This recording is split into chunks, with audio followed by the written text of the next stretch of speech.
I graduated college in May of 1982, and a friend of mine said that he would help me start with my big New York City adventure, because I knew I always wanted to move to New York City. And his parents would give me free room and board for the summer while I got up on my feet and got my first job. Now that was exciting, except that my friend's parents were German immigrants who were very, very regimented and very authoritative. And they had various ideas about how life should be and shouldn't be. And unfortunately, one of those was that gay people were bad. And my friend, who's straight and supportive of me, said, you can stay with us and everything will be cool, but I gotta warn you that you have to be closeted. And so that was a little bit of a spiritual dilemma for me, because I'm out of college, I can finally be my own person, but sorry, we gotta maintain the charades a little bit more.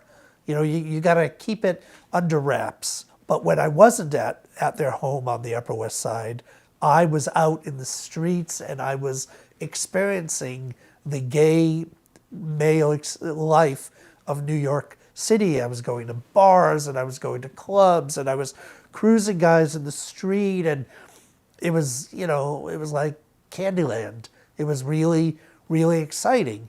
Now, I was coming from a not so sophisticated little town in Massachusetts, and I was in the big city. So it was a giddy time. It was an exciting time. I found Christopher Street. I don't know whether somebody said, well, if you really want to know where the action is, go to Christopher Street. Christopher Street in the West Village was the nerve center of the gay community. It's where everybody hung out. The streets were lined with bars and clubs and backroom bars and peep shows. Everything was there. Or the street was there and you could cruise somebody on the street and get to make some new friends. Or go down to the pier where, you know, the kids were dancing and you know, and hanging out and learning to Vogue, and you know, it was so vibrant in the 80s.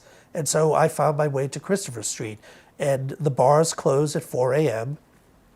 So you could get a lot done in any given night. I usually waited till the weekends. And I remember one particular weekend, one Saturday night in the late summer of 1982, I had not scored that night.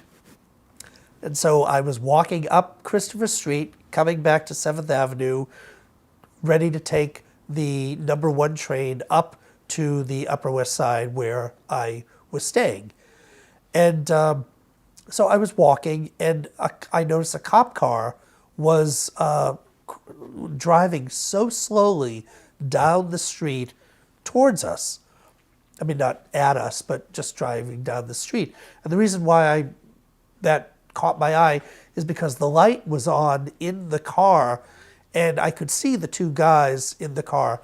And one of them was speaking through a loudspeaker so that it was coming out, you know, into the environment. You know, he was broadcasting, and I suddenly heard him say, "Okay, faggots, time to go home."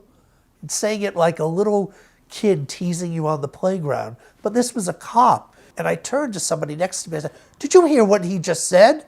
I was incensed, you know, and he looked at me and said, "Yeah," he just shrugged. He said, "The cops do that." So this is where I had this awakening, this little suburban kid who thought that everything was wonderful and that the cops were our friends, suddenly realizing that even the cops were against us.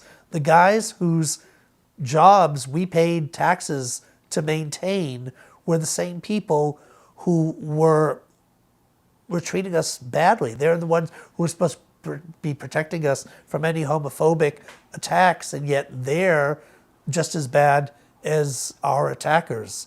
So that really stuck with me, and that was one of the first bitter lessons that I learned about everyday life in the gay community. I think that experience, you know, not only disillusioned me, but it also hardened me and perhaps laid the groundwork for me to become an AIDS activist years later, so that when I became an AIDS activist and I was involved in protests where I was arrested by the police, I knew that I was the good guy, and I no longer believe that the police only arrest bad people. I realized that the police are just as crooked, and that they're people who I could fight against, that I had to be resistant against, that they were not part of the good equation, they were part of the bad equation.